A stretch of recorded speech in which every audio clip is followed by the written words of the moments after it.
Graça e paz. Hoje nós vamos falar um pouquinho a respeito de como superar as tempestades. Sempre vai existir na nossa vida, né? Momentos de bonança, mas também vai existir momentos de tempestade. E a tempestade, ela não veio para nos destruir, mas é para nós nos posicionarmos. E eu quero ler um texto, né?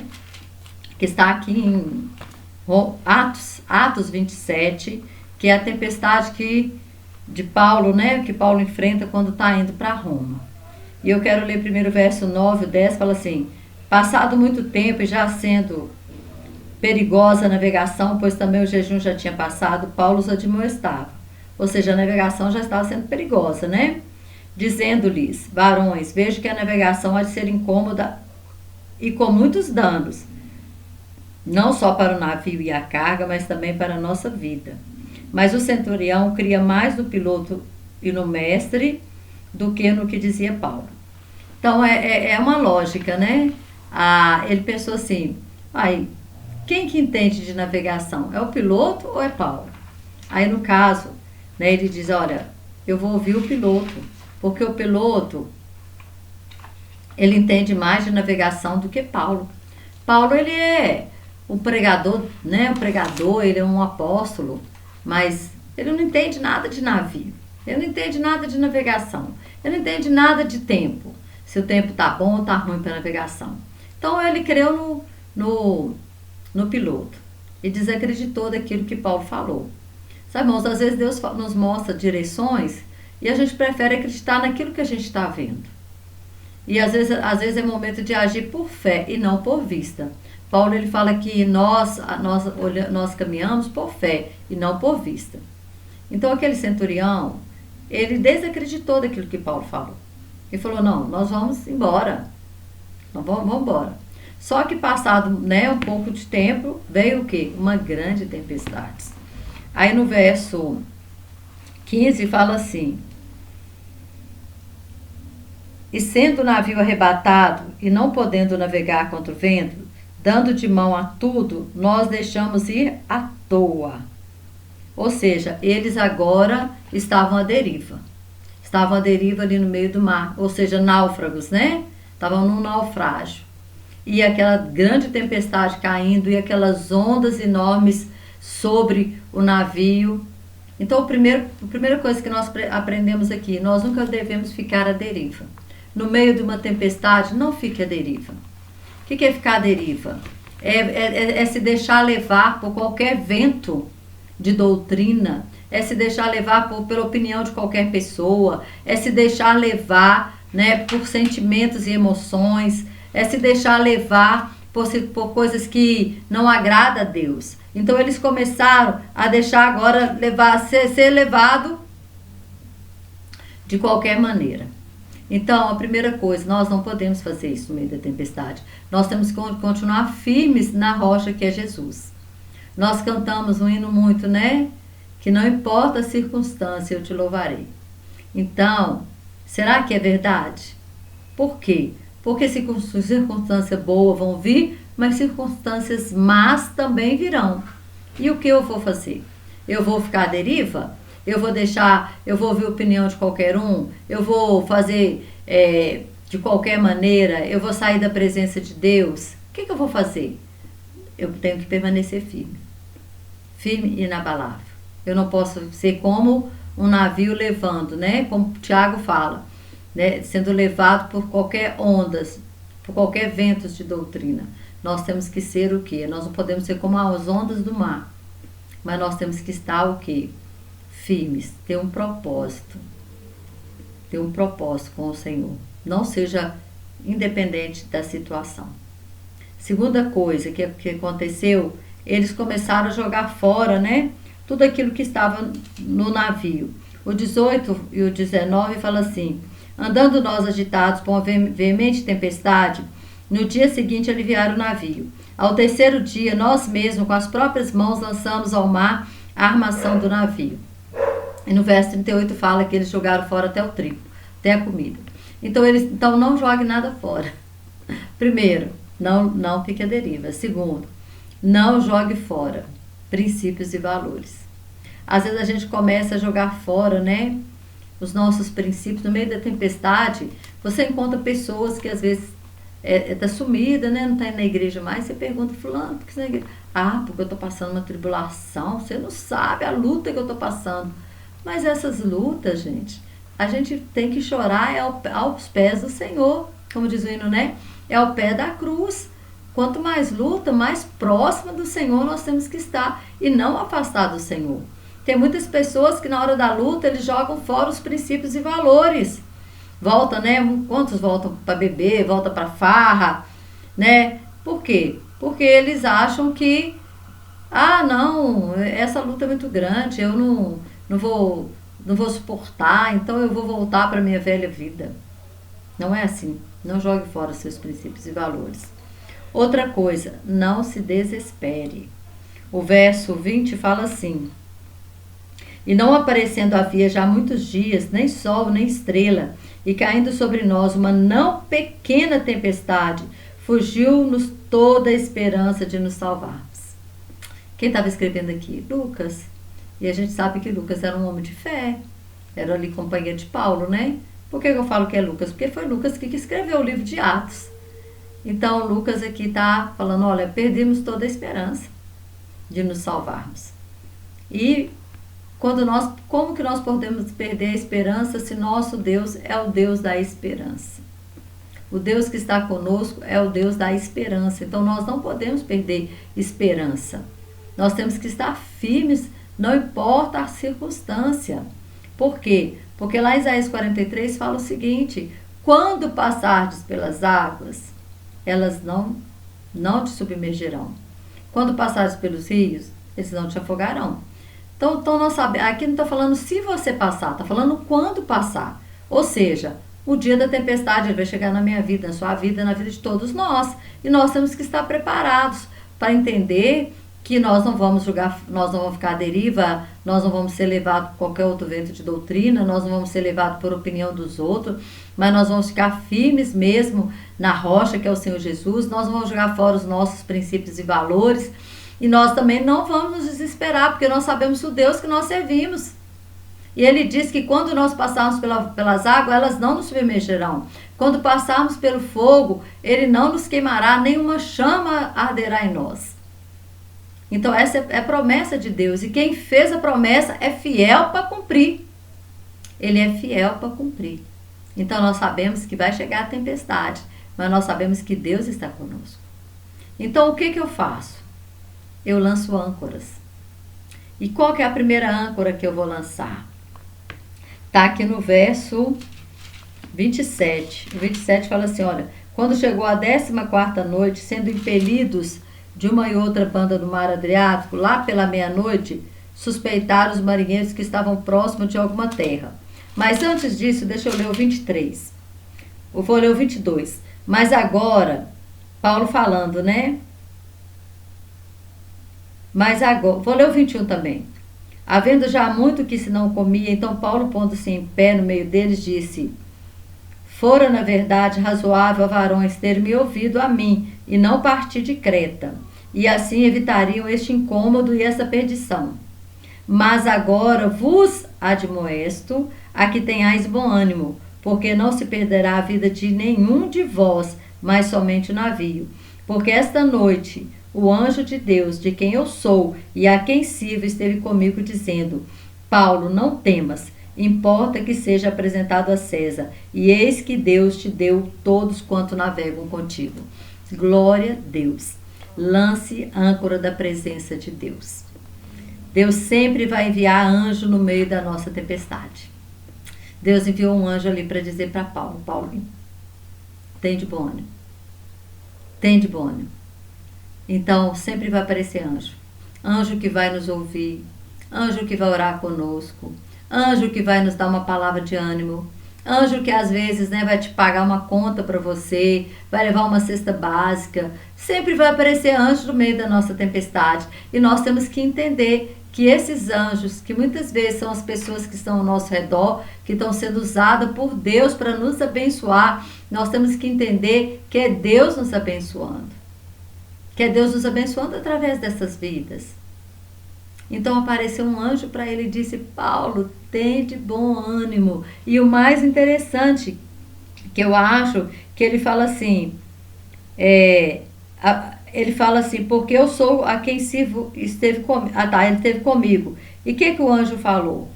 Ele disse assim, o verso 20, portanto, ó varões, tem de bom ânimo, porque creio que em Deus, que há de acontecer assim como a mim me foi dito. Ele fala assim, ninguém vai se perder. O 22, ó, porque não se perderá a vida de nenhum de vós, mas somente o navio. Irmãos, é tão interessante que no meio da tempestade, nós podemos quando nós nos posicionamos, porque, como eu já disse, a tempestade não é para me destruir, é para eu me posicionar.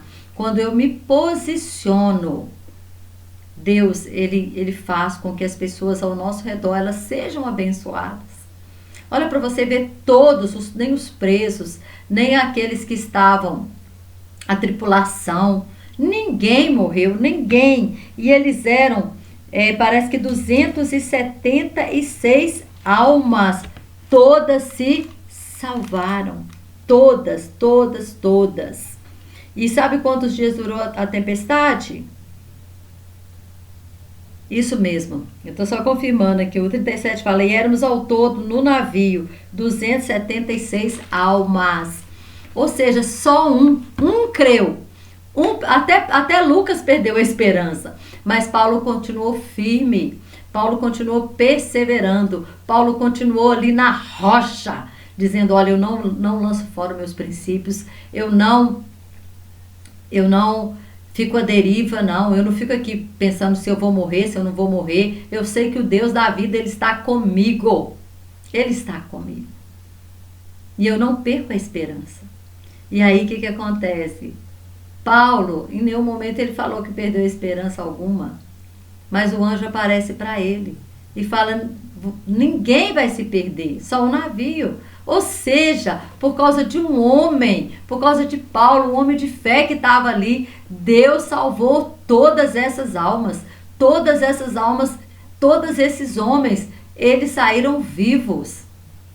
Então, se posicione, lance essa âncora da presença de Deus na sua vida, deixa a glória de Deus resplandecer através da sua vida, para que todos vejam, como fala lá em Mateus 5, para que os homens vejam as suas boas obras e glorifiquem a Deus que está nos céus. Então resplandeça a sua luz, porque quando a sua luz resplandece, é através das boas obras que você está resplandecendo essa luz. E os homens, o que? Eles glorificam ao Deus que está nos céus. Isso aqui se redundou o quê? Em glória para Deus. Olha, o Deus de Paulo nos salvou. Salvou a todos nós, salvou todas as 276 pessoas que estavam no navio. E foram 14 dias de tempestade. Imagina 14 dias no meio do mar. No meio de uma tempestade, chuva e chuva e aquelas ondas altas. Mas todos foram salvos. Então a primeira coisa, eu lanço âncoras, porque eu sei, né, que Deus ele sempre envia anjos no meio da tempestade. Deus ele vai, né, te abençoar, ele vai te fortalecer, ele vai te sustentar, ele vai usar pessoas para te abençoar. Segunda coisa, lance a âncora do propósito. O que o anjo falou para ele? Tem um propósito aí. Qual que era o propósito? Dizendo Paulo, 24, né? Ele disse para Paulo, Paulo, não temas, importa que seja apresentado a César, e eis que Deus te deu todos quanto navegam contigo. Então havia um propósito, né? O processo dói, mas o propósito cura, né? O processo ele dói mesmo, mas o propósito, qual que é o propósito? Até quem está perto de vocês são abençoados, todos seriam mortos, mas por causa de Paulo ninguém morreu. Se Deus falou, irmão, vai acontecer. Paulo falou assim, ó, o anjo falou com Paulo, o propósito é que você compareça a César, em Roma. E aí eles chegam numa ilha, uma ilha que chama, se você continuar lendo o texto, você vai ver que eles vão avistar uma terra, que eles, né, o navio ele vai se partir, mas todos vão conseguir chegar na ilha chamada Malta. E Malta em grego significa refúgio. Eles encontraram um refúgio no meio da tempestade. Às vezes no meio da tempestade, né, Deus tem um refúgio para todos nós, até chegarmos no fim no propósito que Ele tem para cada um de nós. O propósito é chegar a Roma, mas no meio do propósito, Deus preparou um refúgio. E a primeira lição que nós vamos ver aqui, tá aqui, né, no 28:3, fala assim: e havendo Paulo ajuntado uma quantidade de gravetos e pondo-os no fogo, uma víbora, fugindo do calor, lhe acometeu a mão. Primeira coisa, junte os gravetos. Paulo, né, ele era uma pessoa importante, ele era uma pessoa, um pregador, um apóstolo, e não só isso, pregador, apóstolo. Paulo era cidadão romano, tinha duas cidadanias. Ele era judeu, mas ele também tinha cidadania romana. Ele era um poliglota, falava várias línguas. Ele era um PhD, né, da nossa época. Se nós fosse olhar hoje, ele seria um PhD. Mas Paulo, ele foi fazer o quê? Aquilo que era necessário. Irmãos, a gente tem que fazer o que é necessário, não o que a gente quer. Tem pessoas que acham assim: ah, mas eu vou lavar o banheiro da igreja? Irmão, se precisar, sim. Não importa, não. Tira o salto aí, ó. Desce do salto, vai lá e lava. Faz o que tem que ser feito. Foi visitar uma pessoa e a casa tá suja e precisa de limpar? Limpe. Limpe. Isso não é humilhação, não. Paulo foi juntar os gravetos. Paulo falou assim: olha, tava todo mundo molhado, imagina, depois de 14 dias no meio de chuva, 14 dias em tempestade. Todo mundo entrou naquele mar e já era perto do inverno, tá falando aqui. Imagina o inverno naquele lugar. Imagina, essa água devia estar igual uma água de geladeira. E aí ele foi juntar os gravetos, que senão eles iam morrer de hipotermia. Ia morrer de frio ali. Na vida a gente não faz, né, só o que nós queremos, nós fazemos o que precisa ser feito. Então nós aprendemos isso aqui. Paulo, né, ele enfrentou aqui agora. E ele precisava que acender um fogo. O levita, né, todo dia ele tinha que buscar a lenha para acender o fogo. A palavra de Deus fala lá em Êxodo, né, que o fogo arderá continuamente sobre o altar. E as pessoas, assim, nós podíamos pensar assim, né, e os bárbaros? Os bárbaros começaram a dizer: esse homem é assassino mesmo. Esse homem, nossa, não morreu lá no mar, agora a víbora vai ficar esperando ver a hora que ele ia morrer. Mas víbora, sabe, irmãos, você tem que lançar ela no fogo. No fogo, não adianta você ficar brigando, sabe? É o fogo da presença de Deus. Às vezes tem víboras na nossa vida que são pessoas que falam mal de nós, pessoas que nos perseguem, mas você não tem que simplesmente colocar lá, lançar no fogo da presença de Deus. Lance essas pessoas no fogo da presença de Deus, porque sabe o que vai acontecer? Você não vai ser inoculado por aquele veneno. Quando nós lançamos fora, as pessoas falam mal de nós, mas nós perdoamos, o veneno não fica dentro de nós. O veneno, ele não tem poder de nos trazer morte na nossa vida. Por quê? Porque nós lançamos fora, nós lançamos na presença de Deus. Nós vamos para o Senhor, falar: olha, Senhor, aconteceu isso e isso, mas eu libero perdão para essa pessoa, porque a tua palavra diz que a minha briga não é contra carne e sangue, e sim contra principados e potestade, hoste espiritual da maldade. E nessa hora eu estou lançando agora fora todas essas víboras, que são aqueles que se levantam contra nós, para nos matar, para matar o propósito de Deus na nossa vida, para matar o nosso ministério, para matar a nossa índole, a nossa moral. O que Paulo fez? Lançou fora essa víbora lá no fogo. E esse fogo é a presença de Deus, né, que tinha que ser aceso todo dia. Então nós precisamos catar gravetos para que o fogo ele seja aceso em nós, né, para que possamos ver a unção de Deus sendo derramada através da nossa vida. Víbora, então, você não briga, você só lança na presença de Deus. E Deus não livra o quê? Desse veneno. Segunda coisa, não responda às críticas. Eles começaram a criticar, falar: esse homem aí é um assassino mesmo, porque ele olha o 4, e os bárbaros, vendo-lhe a víbora pendurada na mão, diziam uns aos outros: certamente este homem é um homicida, visto como escapando do mar, a justiça não o deixou viver. E eles foram esperar para ver se Paulo ia morrer Mas Paulo não morreu. Quem morreu foi a víbora, né? Que foi queimada lá no fogo. Ela é que morreu. Paulo não. Paulo continuou ali, né? Outra coisa. Nós somos socorro pro próximo. Às vezes a gente está vivendo uma luta tão grande, né? Às vezes você está coração doendo, problemado, tanto de problema. Aí aparece pessoa para você orar, aparece pessoa para você visitar, aparece tanta coisa. E aí no meio da tempestade a gente ainda tem que ser socorro para o outro. Foi isso que aconteceu com Paulo. Olha aqui, o 7, o 28, do 7 ao 9, fala assim: e ali próximo daquele mesmo lugar havia umas herdades que pertenciam ao principal da ilha por nome Públio, o qual nos recebeu e hospedou benignamente por 3 dias. Aconteceu estar de cama, enfermo, de febre e disenteria o pai de Públio, que Paulo foi ver e, havendo orado, pôs a mão sobre ele e o curou. Feito, pois, isso, vieram também ter com ele os demais que na ilha tinham enfermidade e sararam, os quais nos distinguiram também com muitas honras e, havendo de navegar, nos proveram das coisas necessárias. Oh, glória a Deus! No momento da tempestade, Paulo ainda foi instrumento de cura. Foi instrumento de cura para aquelas pessoas. Todos naquela ilha foram curados. Olha como que Deus é maravilhoso. Deus tira Paulo do meio de uma tempestade, leva para uma ilha, mas nessa ilha também todos foram curados. Glória a Deus, né? Como que Deus, ele é tremendo quando nós lançamos a âncora, né, da esperança, a âncora do propósito, a âncora da presença de Deus em nós. Quando nós lançamos essa âncora em nós, nós nos tornamos bênção na vida dos outros, mesmo sendo no meio de uma tempestade, mesmo no meio de uma ilha lá no meio do nada. Ele foi instrumento de Deus. Além de todas aquelas 276 almas foram salvas, né, da morte, agora todos nessa ilha foram curados.